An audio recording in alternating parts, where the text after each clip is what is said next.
otro episodio de nuestro podcast favorito, tus amigas, las hormonas. Hoy vengo con precisamente una hormona que a priori puede no caerte muy bien por la mala fama que tiene, pero creo que al terminar este podcast, como vas a conocerla, vas a entender sus particularidades y vas a quererla como es, porque sabrás manejarla, adaptarla y por tanto que trabaje a tu favor. Y esta hormona es nada más y nada menos que la insulina.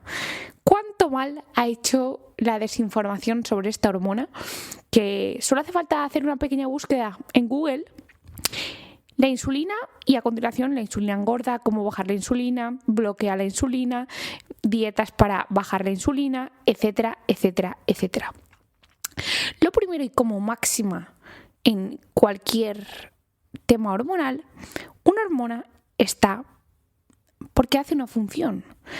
Creedme que el cuerpo no sintetiza hormonas ni tiene una glándula específica como es el páncreas para producir una hormona que hay que suprimir, que hay que bloquear o que hay que eliminar, ¿vale? Eso es lo primero. Y también lo saben muy bien las personas que tienen diabetes tipo 1, que es una enfermedad autoinmune que causa, entre otras cosas, que el páncreas de las personas que tienen esta enfermedad deje de producir porque hay unos anticuerpos o hay una destrucción celular que destrozan las células productoras de insulina, no tienen insulina y por tanto pueden no solo en un estado de desnutrición grave, orinas de litros y litros de agua, muchísima sed, sino que además puede condicionarles su vida, ya que sin insulina nuestro cuerpo puede entrar en un estado que se denomina cetoacidosis diabética, que baja tanto el pH del cuerpo que puedes entrar en coma y morirte, ¿vale? No es absolutamente nada agradable el no tener insulina, no solo por la enfermedad, sino cuando es un grado muy extremo. Yo he visto pacientes en la UCI, ¿vale? Y no un día, un par de días, ¿vale? Y gravemente, incluso algunos intubados. Con esto, ¿qué quiero deciros? Que, como siempre en las hormonas, ni mucho ni poco. Poco es un problema y mucho, como veremos en este podcast, también es un problema. Entonces, sobre todo para combatir la desinformación, siempre pensad en lo que... pensad lo que queráis, pero... en lo que yo os digo que es...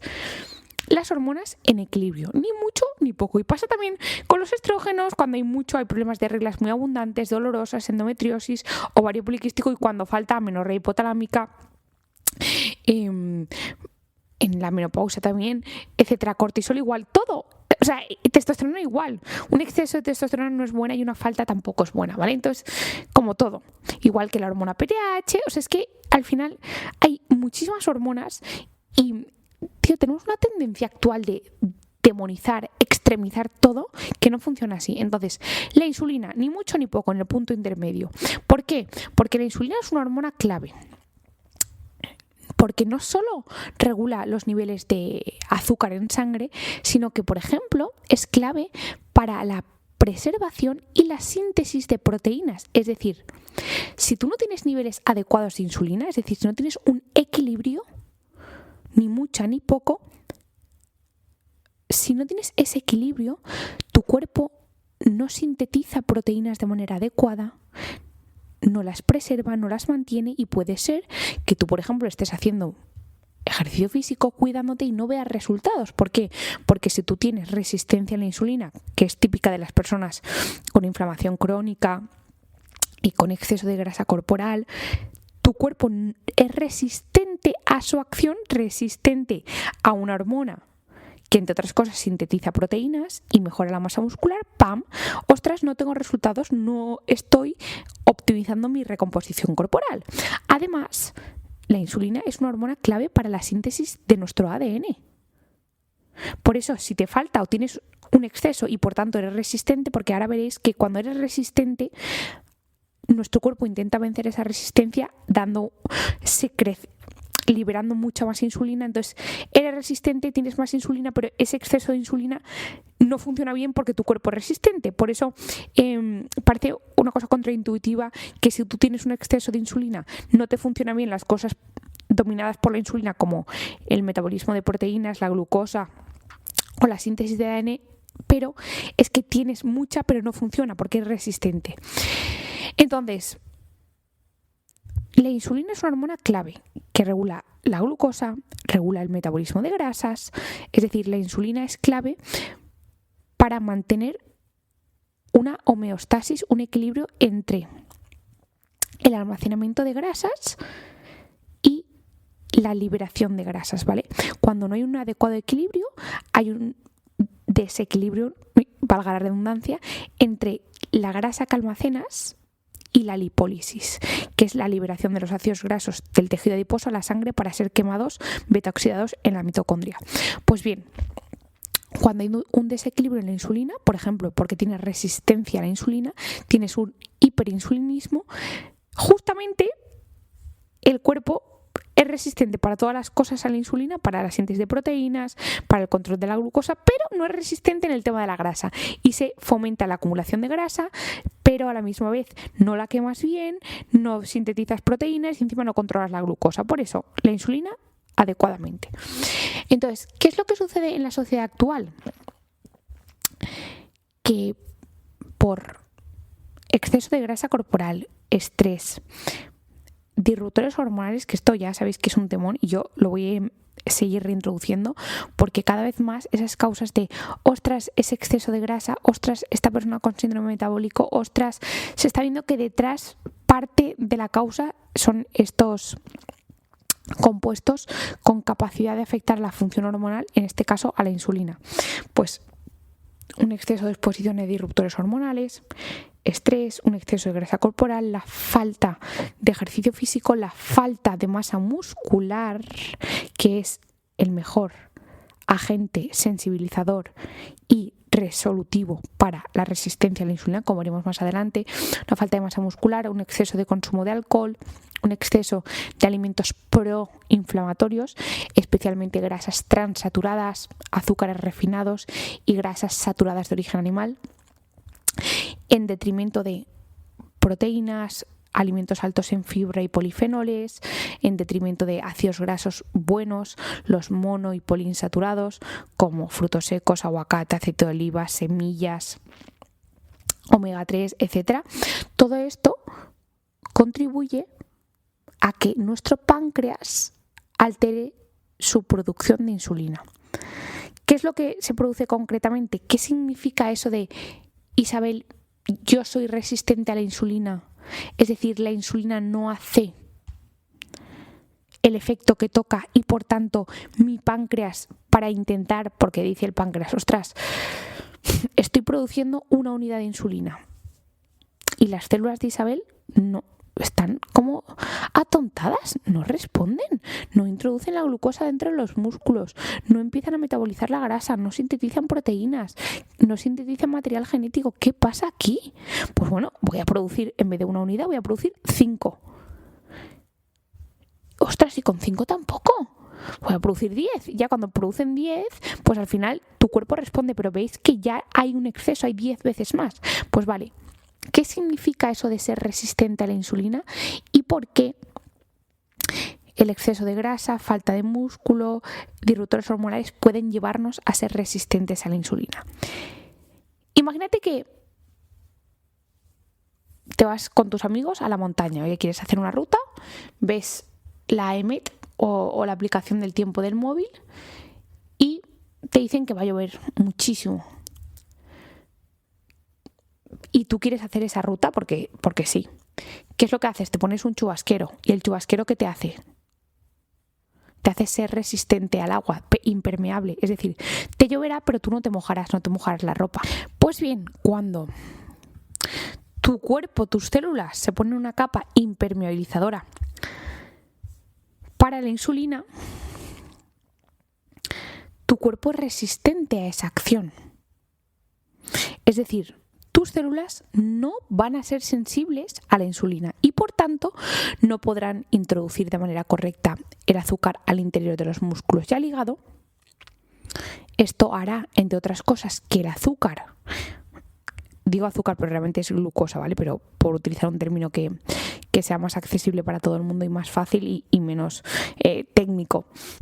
Pues bien, si tu cuerpo es resistente a la insulina y por tanto la insulina no hace su efecto, en este caso de introducir la glucosa, el azúcar, dentro de los músculos y el hígado, el azúcar permanecerá en la sangre favoreciendo, imaginad el azúcar, imaginad que tenéis una Coca-Cola normal, se os cae, eso es pegajoso, ¿por qué? Porque tiene muchísimo azúcar. Pues imaginaos en la sangre toda llena de azúcar porque como tú eres resistente al efecto de la insulina, la glucosa no se mete en tus músculos, que es donde debe estar, o en el hígado para almacenarse como glucógeno, sino que permanece en la sangre. Se incrementa la viscosidad de la sangre se vuelve pegajosa. Eso puede llevar a obstrucciones de pequeños vasos, por ejemplo los del cerebro, produciendo accidentes cerebrovasculares o los conocidos como ictus, infartos en el corazón o incluso, y esto es una cosa que vais a flipar, disfunción eréctil. De hecho, se sabe que la disfunción eréctil precede entre 3 y 5 años a la aparición de una enfermedad cardiovascular. Y de hecho, cuando una persona tiene disfunción eréctil, independientemente de tratar las causas psicógenas, habría que descartar una enfermedad cardiovascular porque donde primero se afectan los vasos son los más pequeñitos. Los del cerebro puedes no darte cuenta, afortunadamente, en el sentido de que no te dé un ictus y lo notes, ni en el corazón, pero los vasos al final de los cuerpos cavernosos del pene son tan pequeños y te das cuenta, ¿vale? Porque eso es algo que te das cuenta más o menos de manera, pues con cierta premura. Pues bien, parte de la disfunción eréctil se debe, entre otras cosas, al daño microvascular, que entre otras cosas se debe a un inadecuado metabolismo de la insulina, que hace que la glucosa se acumule en la sangre, que aumente la viscosidad sanguínea, que se obstruyan vasos pequeños, como por ejemplo los que irrigan al pene. ¿Veis? Por eso, al final, es que todo está conectado. Es que yo no tengo el azúcar alto todavía. Claro, porque tu cuerpo está compensando con mucha insulina que consigue vencer esa resistencia. Pero ostras, eso te va a durar muy poco. Es decir, 2-3 años hasta que entonces ya tu cuerpo esté tan ya sobresaturado que da igual la cantidad de insulina que produzcas, que ya el azúcar alto es inevitable. O sea, cuando llegamos a tener ya el azúcar mal en los análisis, el cuerpo lleva ya mucho tiempo fastidiado, O sea, es llegar súper tarde como médicos, decirte, tienes diabetes tipo 2, te voy a medicar. ¿Cuánto tiempo lleva antes tu cuerpo teniendo esa resistencia a la insulina que tu páncreas ha conseguido ir atenuando, produciendo mucha insulina? Pues muchísimo tiempo. En este sentido, y continuando un poco, yo tengo resistencia a la insulina, mis células son impermeables a ella. En principio mi páncreas intenta y consigue vencer esa resistencia a la insulina produciendo mucha más insulina, que consigue, como si al final tú no puedes abrir una puerta con una persona, 2 no, pero si traes a un ejército, al final a empujones la consigues abrir, pero ostras, no es muy factible traer a un ejército porque el ejército empujará la puerta, pero probablemente también se cargue lo que haya detrás de la puerta, la pared, etcétera, porque va a lo bruto. Pues esto es igual, yo tengo una resistencia a la insulina, con una unidad de insulina no respondo bien, mi cuerpo tiene que producir 10. Bien, te consigue mejorar ciertos aspectos, pero ¿a costa de qué? De tener un exceso de insulina, y ese exceso es donde aparecen los problemas de grasa, inflamación, etcétera. Y luego todo está conectado porque una inflamación también te produce resistencia a la insulina. Pero un poco... Esto es súper complicado, pero quiero que entendáis, es que muchas veces parece que, ostras, pero si esto es la consecuencia, también puede ser la causa, sí. Es que en el cuerpo humano todo está conectado entre sí. Y otro ejemplo más es lo que os he contado de la disfunción eréctil.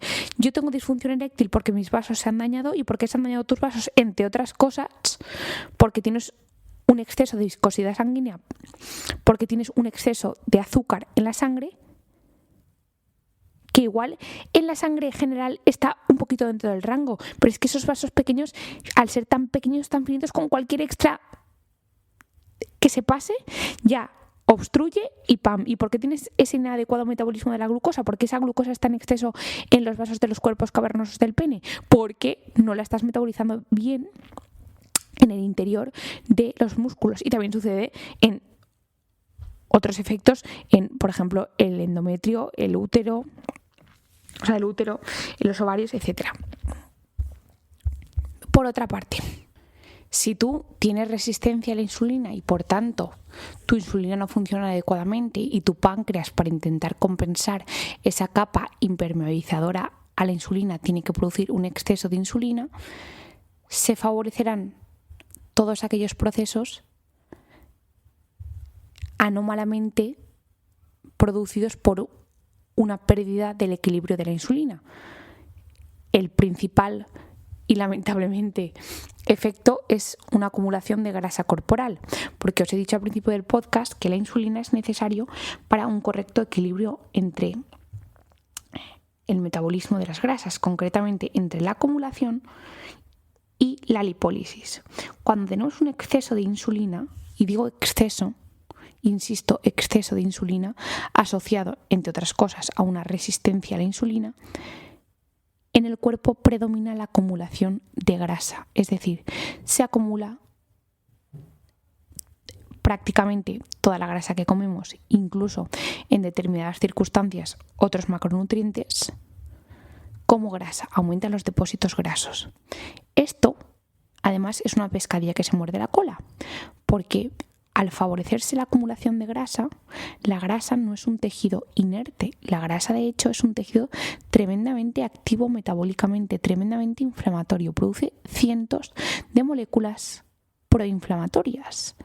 Cuando esas moléculas proinflamatorias, esas citoquinas inflamatorias, se liberan al torrente circulatorio, crean un estado inflamatorio crónico que todavía empeora más la resistencia a la insulina. Es decir, hace que la capa impermeabilizadora de todas las células a la insulina sea más fuerte, más resistente. Esto hace que tu páncreas detecte, ostras, cada vez es más resistente Isabel, cada vez voy a tener que producir más insulina, cada vez tengo más exceso de insulina, cada vez acumulo más grasa, cada vez mi grasa produce más citoquinas inflamatorias, cada vez soy más resistente. ¿Entendéis un poco el bucle? Y además, el estado inflamatorio crónico impide una correcta síntesis de proteínas y la propia resistencia a la insulina impide que tus músculos sinteticen las fibras musculares adecuadas.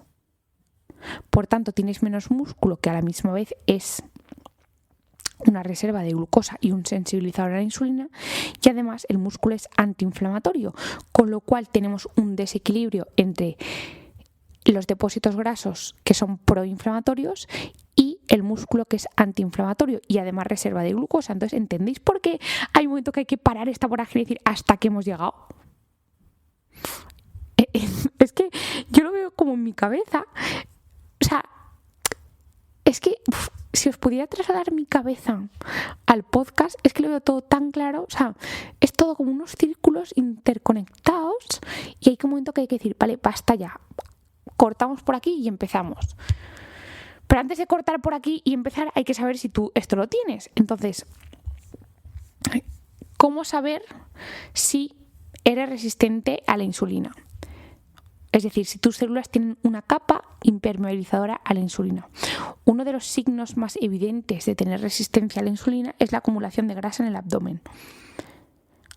Esto no solo indica que tienes baja sensibilidad a la insulina, que eres resistente, sino que además incrementa el riesgo de sufrir complicaciones metabólicas como el hígado graso, problemas intestinales, alteraciones de la microbiota, problemas cardiovasculares, etc. Es decir, si tú tienes en general, y digo en general porque siempre hay excepciones, ¿vale? Y hay otras alteraciones hormonales como un exceso de cortisol que también pueden asociarse a un exceso de grasa abdominal.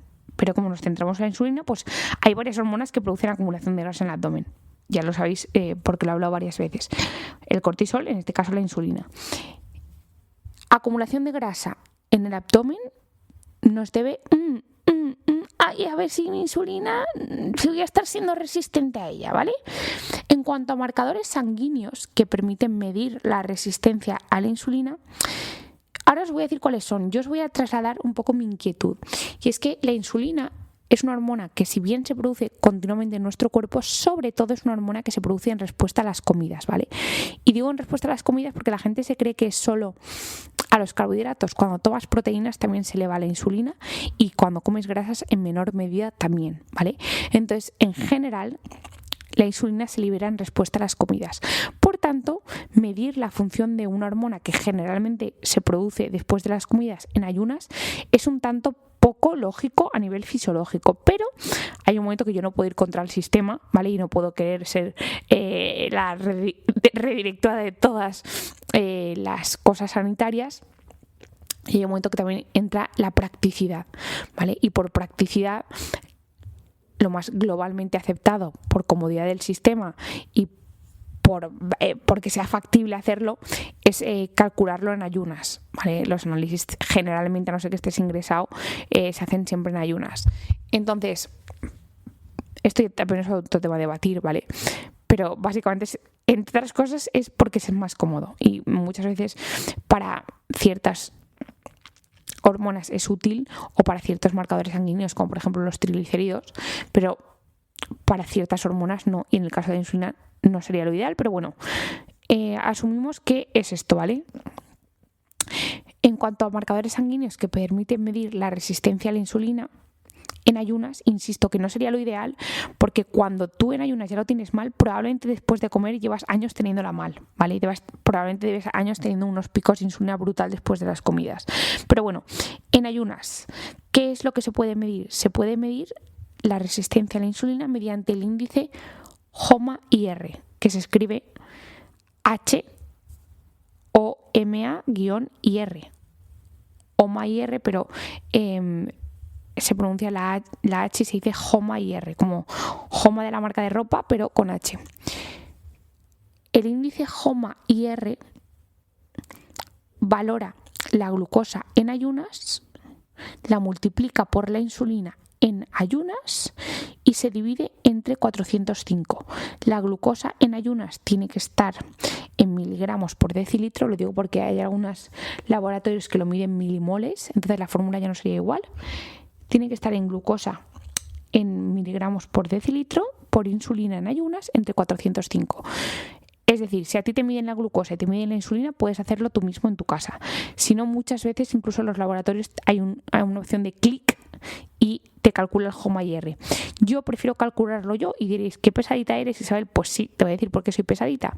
Porque si yo te pido directamente el HOMA-IR y no me desglosa la glucosa y la insulina, puedes tener un HOMA bien, porque aunque tu glucosa es alta, tu insulina es muy alta y se compensa.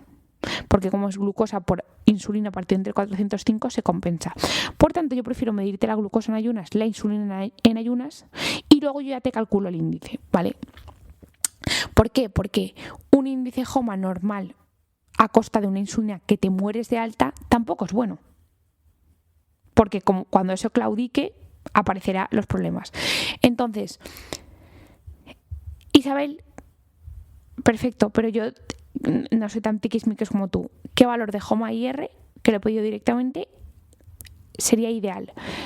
En general debería ser menor que 2, 2,5, ¿vale?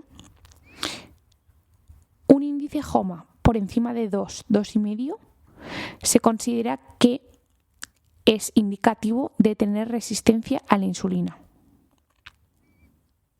Es decir, si tu HOMA-IR es menor de 2, 2,5, tienes un metabolismo a priori normal de la insulina en ayunas. Después de comer, no lo sé. Si lo tienes por encima de 2, 2,5, es altamente probable, por no decirte que es, que tenga resistencia a la insulina. Como os he dicho, Isabel, a mí no me hacen análisis y quiero algo que me oriente. Acumulación de grasa en el abdominal y sobre todo que haces ejercicio, haces alimentación, descansas bien y no estás teniendo los resultados que a priori parece que deberías tener, ¿vale? Habiendo descartado cualquier otra enfermedad. Después, Isabel, yo sí que puedo medirme en los análisis. Pues me mido el HOMA-IR y si lo tengo por debajo de 2,5, todo perfecto. Si lo tengo por encima, ahora habrá que ponerse manitas a la obra, como voy a decir. Luego, otra manera también de medir cómo de resistente a la insulina eres sin hacerte análisis y sin tener ese componente subjetivo de uy, yo tengo grasa en el abdomen, porque igual muchas veces crees que tienes y realmente no tienes tanta porque eres muy exigente, o viceversa. Es medir el perímetro de la cintura, la circunferencia de la cintura. La circunferencia de la cintura, medida con una cinta medidora o metro, se ha demostrado que es un marcador indirecto para valorar la presencia o no de inadecuado metabolismo de la insulina, bastante fiable. En cuanto a los puntos de corte, esto lo comenté si no me falla la memoria, en el último vídeo de mi Instagram. No hay un punto de corte universal para la circunferencia de la cintura, en tanto que, por ejemplo, el Grupo Europeo del Estudio de la Resistencia a la Insulina considera que cualquier circunferencia de la cintura mayor a 80 centímetros en mujeres y 94 en hombres, y esto ya está ajustado por soy más ancha de hueso, soy no más ancha, esto son valores globales ajustados por anchura, no anchura.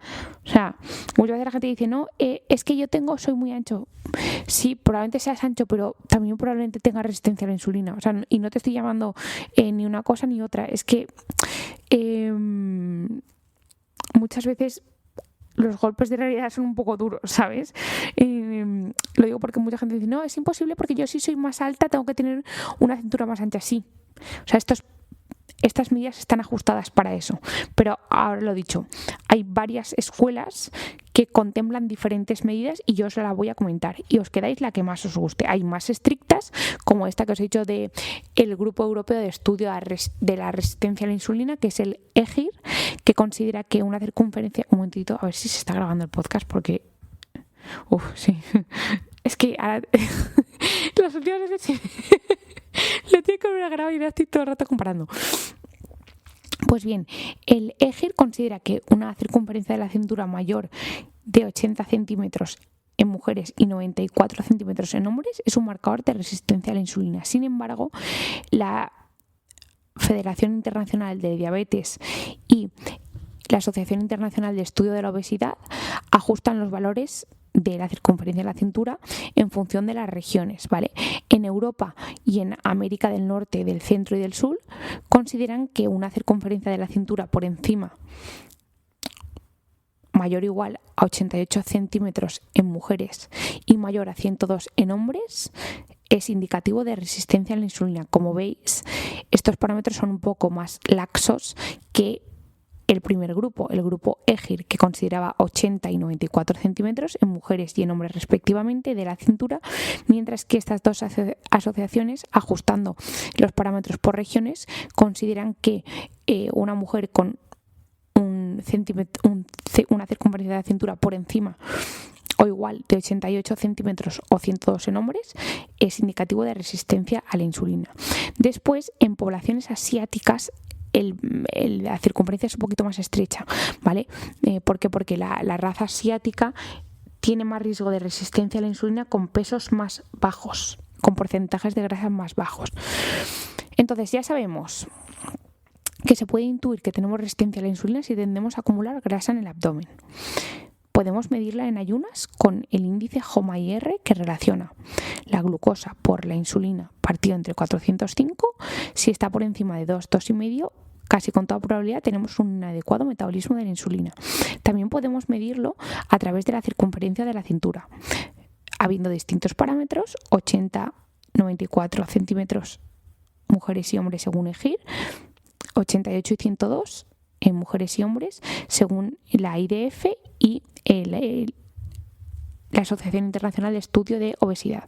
La siguiente pregunta es, Isabel, antes que me digas qué podemos hacer, ¿cómo se mide la circunferencia de la cintura? Porque es que esto es otro temón.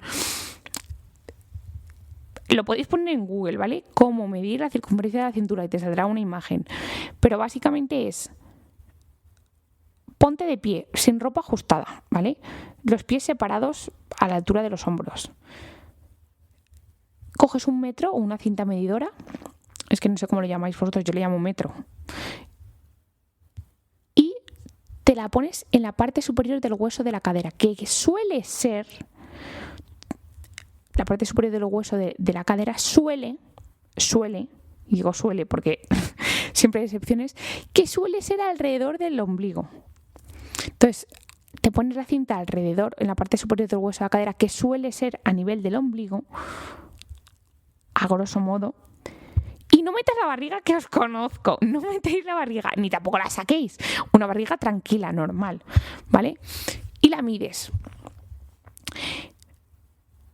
No tienes que contener el aire, es decir, tú respiras, tiras el aire normal y cuando lo tiras normal, mides. Y en ese punto es una circunferencia de la cintura que se considera medida bien. Entonces, ya sabemos qué es ser resistente a la insulina, qué nos puede indicar que somos resistentes. La siguiente pregunta es, ¿cómo ser más sensibles a la insulina, Isabel? La gran pregunta, ¿no? Lo primero, yo lo siento, o sea, puedo sonar como un ajo de repetitivo.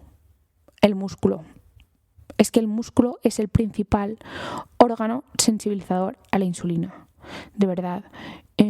Además de ser un almacén para la glucosa, como os he dicho, el músculo libera hormonas, libera mioquinas, que tienen efecto antiinflamatorio. Cuanto más músculo tengamos, mayor capacidad tendremos de almacenar la glucosa, menos azúcar estará en sangre, menos viscosidad, menos riesgo de ictus, de infartos, de problemas de disfunción eréctil, de problemas de irrigación de endometrios, de úteros, de ovarios, de fertilidad, por tanto. O sea, de verdad, yo lo siento, pero es que me moriré diciendo lo mismo. Nadie a los 85 años va a arrepentirse de tener músculo. Nadie. Tengamos músculo. ¿Estoy diciendo que hay que ser el más musculado en cantidades exageradas? No, tampoco. Es que, de verdad, lo digo porque ahora parece que más músculo a costa lo que sea. No, cuando ya utilizamos agentes exógenos, fármacos, quiero decir sustancias ilegales, ¿vale? Cuando digo fármacos, disculpadme, quiero decir sustancias ilegales para ganar músculo, ahí ya perdemos, o sea, aquí ya te has pasado las reglas del juego, ¿vale? Yo estoy hablando de tener músculo adaptado a la capacidad genética de esa persona. No vamos a ser los más listos del colegio, inyectándonos cosas, ¿vale? Ahí ya, yo en esa liga no voy a jugar.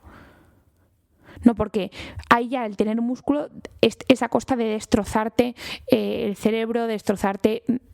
Yo ahí ya no entro y yo es una cosa que, en fin.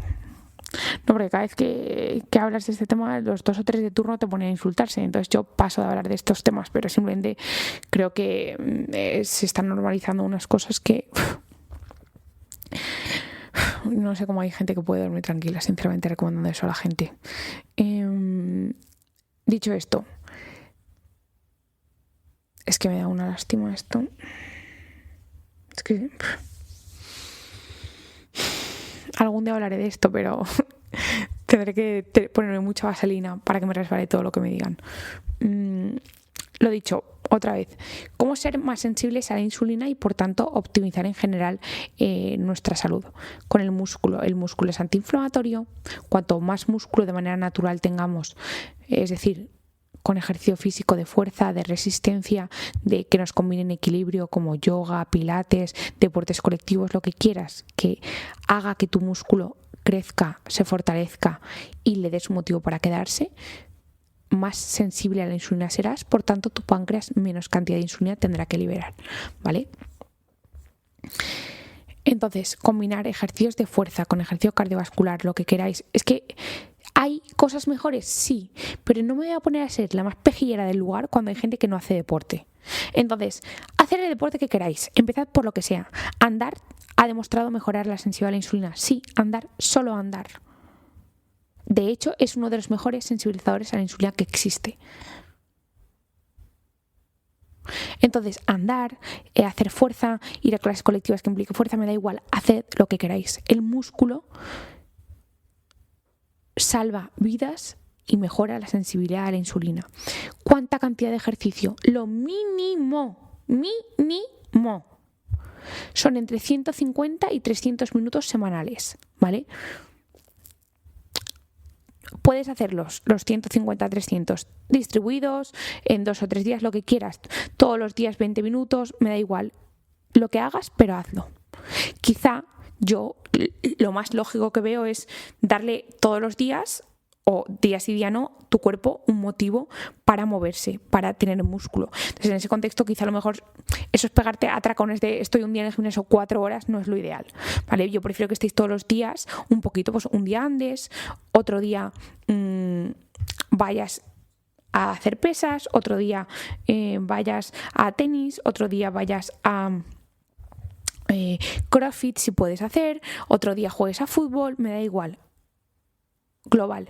Por otra parte, en cuanto a la alimentación, nuestro mejor aliado para mejorar el metabolismo de la insulina es la fibra. La fibra, tanto soluble como insoluble, tenéis un podcast entero hablando de la fibra que está dentro del podcast del estreñimiento, ha demostrado mejorar la sensibilidad a la insulina por varias razones. En primer lugar, la fibra ¡Ay! Se me acaba de caer. ¡Ay! Se me acaba de caer el boli. Es que estoy... Mira, para dar un poquito de chance entre tanta cosa tan seria, hablando de la fibra, estaba haciendo eso de que coges el boli y le das la vueltecita. Pues es que yo soy una crack y me puedo conseguir que dé hasta una vuelta y media. Entonces, cuando grabo el podcast, estoy todo el día con el boli. En fin. Isabel, venga, ponte seria. La fibra, tanto soluble como insoluble, ha demostrado mejorar la sensibilidad a la insulina por varias razones. En primer lugar, y es lo que ya he dicho antes de que se me cortara, porque la fibra lentece el vaciamiento gástrico. Por tanto, actúa como un policía. Le dice a los alimentos, pasa. No, vete un momentito, ¿cómo va la glucosa? Oye, músculo, ¿estáis captando bien? Vale, pues venga, pasa más. Controla, evitando que hayan picos de glucosa, que hayan picos de nutrientes que se acompañen de picos excesivamente altos de insulina. Y además nos mantiene saciados más tiempo.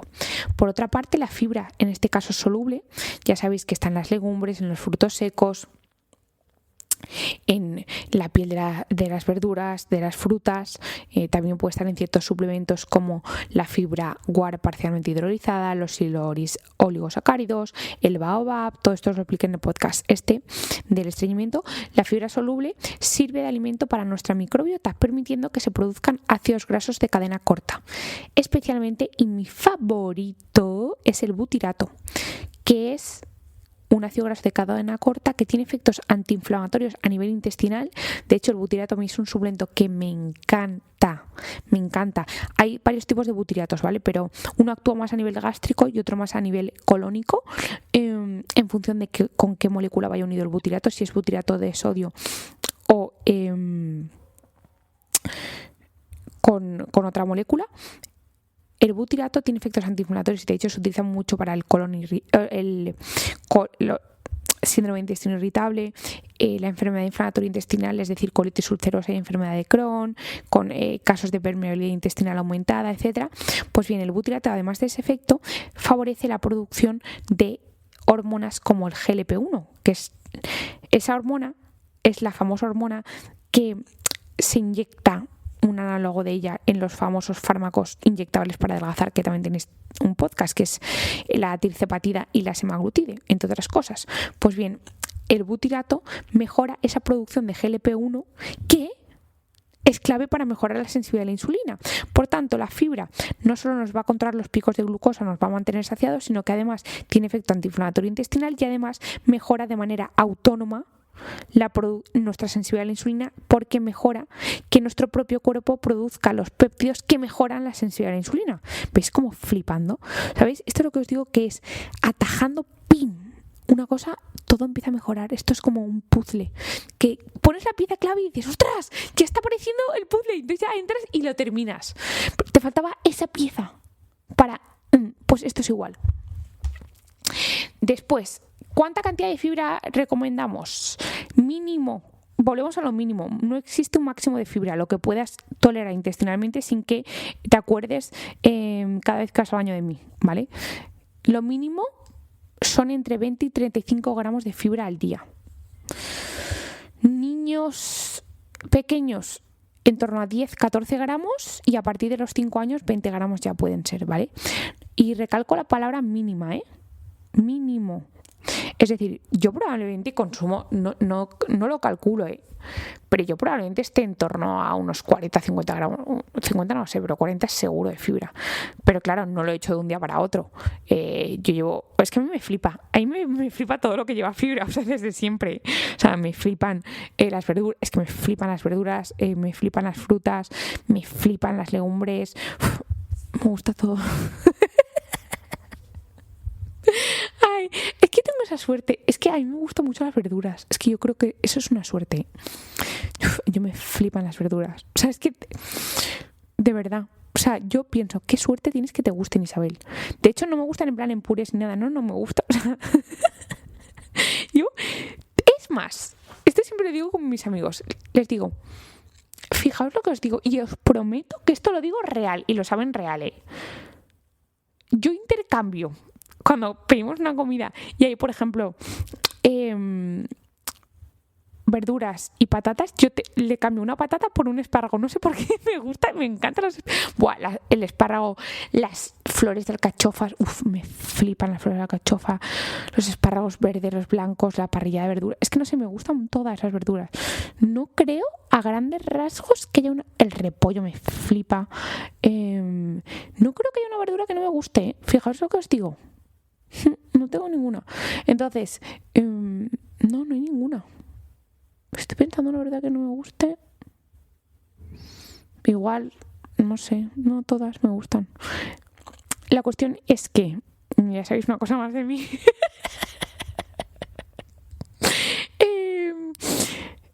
Unos 20-35 gramos de fibra al día. No hay máximo. Empieza poco a poco. Por ejemplo, incorporando las legumbres. Y sabéis que a mí las legumbres me sientan mal. Tienes toda la razón. Intenta buscar las peladas, ¿vale? Las legumbres peladas. Intenta remojarlas en agua. Cocínarlas con comino, con anís, con hinojo, con una hojita de alga kombu. Todo eso puede mejorar la tolerancia a las legumbres. O tírale un chorrito de vinagre cuando las vayas a cocinar, porque eso favorece la digestión, ¿vale? Fuentes más ricas de fibra insoluble, el salvado de trigo, aunque para las personas que tenemos enfermedad celíaca o para aquellas personas que tienen sensibilidad al trigo, al gluten o alergia al trigo, no se puede. El salvado de trigo, frutas como el kiwi, frutos rojos, el aguacate, la manzana, el albaricoque, la pera, las verduras de hoja verde, las semillas de linaza y de chía y los frutos secos enteros. Fibra soluble, ya os lo he dicho, legumbres, el almidón resistente, cereales, frutas. En cuanto a suplementos, fibra guar parcialmente hidrolizada, silo oligosacáridos, bambú, fibra de kiwi, psyllium. En cuanto a suplementos para mejorar la sensibilidad a la insulina. Disclaimer, suplementos van al final. Es decir, primero hacemos ejercicio, después comemos bien y después, como extra, como guinda del pastel, podemos añadir esto. Los suplementos más útiles para mejorar la sensibilidad a la insulina, ya sabéis, yo estoy un poco condicionada y lo sabréis porque os lo he dicho muchas veces y de hecho en mi suplemento Metabolic Max tengo varios de los que os he puesto. Mucha gente dice, ay, es que lo que dices tú es lo que pones en tus suplementos. Hombre, no. Si os parece, digo, los mejores son no sé qué, no sé cuántos y cuando yo hago mis suplementos pongo otra cosa, sería súper hipócrita, ¿no? Pondré lo que yo os digo que es mejor, pero compradlo donde queráis, como queráis. Yo lo importante es que mejoréis la salud. Realmente que elijáis mis suplementos u otros si son buena calidad, yo estoy feliz. Suplementos útiles para mejorar la sensibilidad a la insulina. Compuestos útiles, la berberina. La berberina es, para mí es fundamental. Para mí es fundamental. Sin duda, número uno. Pero bien formulada. ¿Por qué? Porque la berberina mal formulada tiene una absorción menor del 5%, se queda en el intestino siendo útil para el tratamiento del sobrecrecimiento bacteriano, pero cuando queremos tener beneficios metabólicos queremos absorberla. Entonces, la berberina mejora la sensibilidad a la insulina por varias vías. Primero, porque estimula la vía de la MPK, aumenta la oxidación de ácidos grasos, disminuye la síntesis de triglicéridos, por tanto reduce la cantidad de grasa, mejor dicho, favorece el metabolismo de las grasas, disminuyendo esa acumulación y por tanto ese no es un quemagrasas, sino que mejora que tu cuerpo metabolice las grasas, que es diferente de quemagrasas comúnmente nombrado, ¿vale? Como el extracto de té verde, la cafeína, etcétera. Mejora el metabolismo de las grasas, reduce la inflamación y mejora la sensibilidad a la insulina. Por otra parte, favorece la captación de glucosa en los músculos. Por otra parte, tiene un efecto antiinflamatorio directo porque estimula la vía que inactiva a la NF-kappa beta, que es el principal iniciador de la inflamación. Y por otra parte, y de manera independiente, favorece la eliminación del colesterol por un mecanismo diferente a las estatinas y la levadura de arroz rojo, por eso es complementario. Entonces, no todas las berberinas son iguales. Para buscar una buena, intenta una que esté protegida. ¿Protegida cómo?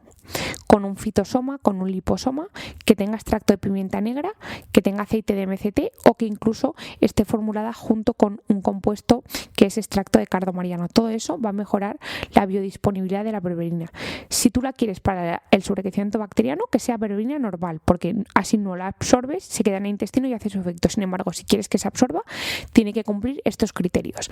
Después, el extracto de Gineva silvestre favorece la sensibilidad a la insulina, entre otras cosas, porque mejora esa producción de insulina por parte del páncreas. Además, reduce la formación de fructosa a partir de sorbitol y maltitol en el hígado, con lo que disminuye esa inflamación hepática que os conté asociada al exceso de fructosa, y además disminuye un poquito la absorción intestinal de glucosa, es decir, orinas más, un pelín más de glucosa, absorbes menos calorías de la glucosa y por tanto también por esa parte mejora al final el metabolismo, porque si tú comes 5 de azúcar y solo absorbes 3, pues tienes menos azúcar, menos sobrecarga.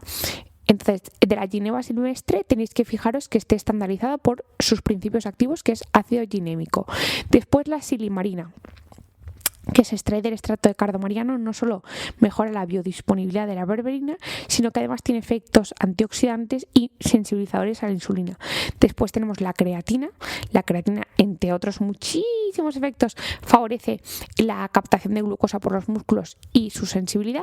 Después tenemos el mioinositol, que entre otras cosas favorece también la captación de glucosa por el músculo, el chiroinositol, el picolinato de cromo, el extracto de melón amargo o el zinc. Entonces, Isabel, ¿tengo que tomarme todos? No. Tómate uno o un compuesto que tenga varios, ¿vale? Veréis que hay varias marcas en el mercado que tienen varios de estos. Yo lo tengo en mi Metabolic Max, pero insisto, el que queráis vosotros, bienvenido sea, siempre que sean bien formulados y de calidad.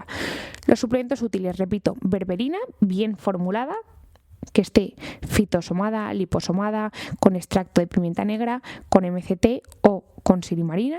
La Gineva silvestre, GIMNEMA silvestre, la silimarina, la creatina, el mioinositol, el dechiroinositol, el picolinato de cromo y el zinc. Isabel, ¿hay otros compuestos? Sí, por ejemplo, la N-acetilcisteína, la coenzima Q10, el licopeno, también al ser antiinflamatorios mejoran esa inflamación que empeora la resistencia a la insulina, pero es que no puedo decir todos los suplementos, entonces los prioritarios son los que os he dicho: berberina, Gineva silvestre, silimarina, creatina, picolinato de cromo, mioinositol, dechiroinositol y zinc, entre otras cosas, ¿vale?